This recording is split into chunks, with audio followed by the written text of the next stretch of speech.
This week, the Senate Intelligence Committee has been putting out information about how the Russians have tried to interfere in our election in ways that we were not even aware of. They talked about how they had great social media campaigns and how they were out there putting out thousands of trolls who would call talk shows and put out misinformation, and would also spread a lot of misinformation in the realm of social media. Basically, Vladimir Putin getting engaged in what we call agnotology, which is the study of the manufacturing of doubt and of ignorance. And he took full advantage of the American system. And as some people call this an act of war.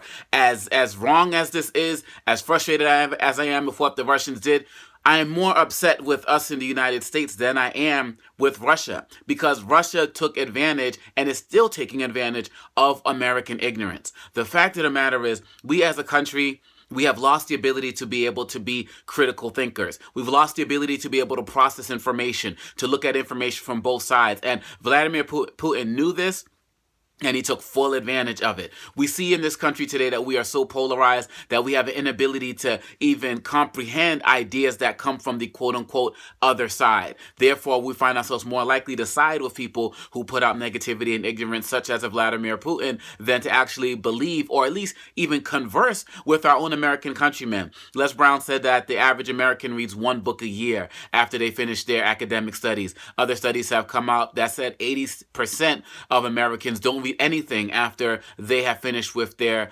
academic studies, whether it's high school, college, or some type of advanced degree. So what are we doing in order to teach ourselves how to think critically? What we're doing now is we're falling into our little traps of, well, I believe this person, and so if they say it, it's true. If Hannity says it, then it has to be true. If Rachel Maddow says it, it has to be true. And everybody in between. We want people to think for us, and this is what we got. Donald Trump is the president that we deserve because we have not put in the work to be able to find ourselves to be critical thinkers, to actually analyze where information is coming from. And we are declining as a society because of that. So rather spending our time getting upset with Putin, rightfully so, we should feel embarrassed at the fact that he was able to take advantage of our ignorance.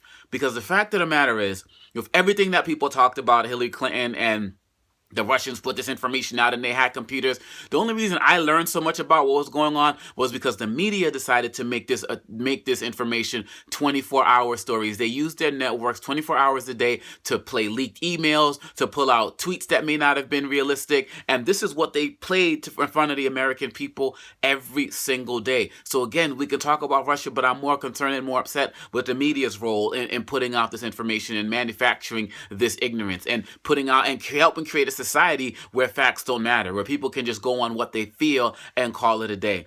America is in decline because we have lost the ability to be able to think with our heads, to be able to process information. All across this country, I travel to so many schools and I see great young people. And in many of these schools, the educators are doing great work in teaching them how to challenge the system and to think critically and to question everything. But in too many instances, I see situations where because of a lack of resources or a lack of training, we are teaching our kids to basically just go off rote knowledge. And the problem with rote knowledge is after people is done, they forget what they wrote. We need to teach people how to analyze, how to read misinformation. We see that many people believe that the Facebook ads that pop up on their page, they look at them to be true. Our students don't know how to read articles nowadays without looking at the sponsor of the article, not realizing that the sponsor could lead to a particular bias in the actual content. And it's not just students. Many of us as adults are dealing with the same problem in this vast information age where we can get access to information basically at the push of a button and it's always there on our hip. But look, on our hip at the same time, there's also more knowledge that more people had access to than any other point in time. What's the point of having our smartphone if we just continue to do stupid things with them, like going to the same websites every day, like going to watch the same music videos every day, walking across the street risking getting hit by a car because we got to make sure that we respond to this message on Instagram or Snapchat. We're not thinkers. We're not thinkers like we used to be, America. And if we really want to get ourselves to a higher level, we need to put the phone down, pick up a book. We need to learn how to analyze things properly, and we need to stop getting our information from just one source. I do a workshop called Alternative Forms to Media in the Misinformation Age, and the first thing I tell people is you have to learn to diversify your sources. Because yes, between, say, shows like CNN and Fox and MSNBC, you're going to get 3 different accounts on the same story. But yes, but then it's up to you to do the work, to have an inquiry-based mind to figure out what is right or wrong, as opposed to just saying, well, this is how I'm going to roll.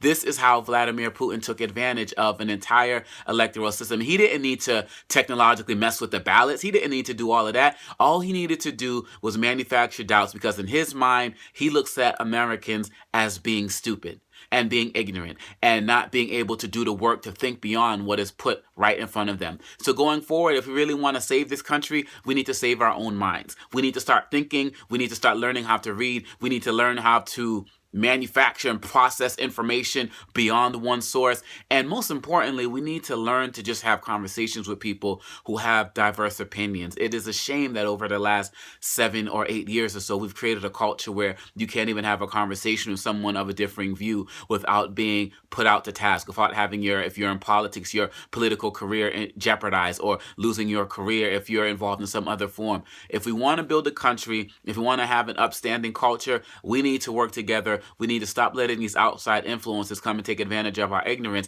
And we have to teach our children, starting with ourselves as adults, to be smarter, to absorb better information. And once we do that, when this happens again through the next electoral cycle, we'll be able to process things a little bit more differently. But until then, stop pointing the finger at Russia right now, because even though it's cliche, whenever there's a finger pointing at someone else, there's 3 fingers pointing back at you. What are you going to do to fix this problem of the lack of Americans being able to think critically and process information, and therefore just go with the flow or whatever's put in front of them? I'm going to do my part, and I hope that you will do the same for all of our futures.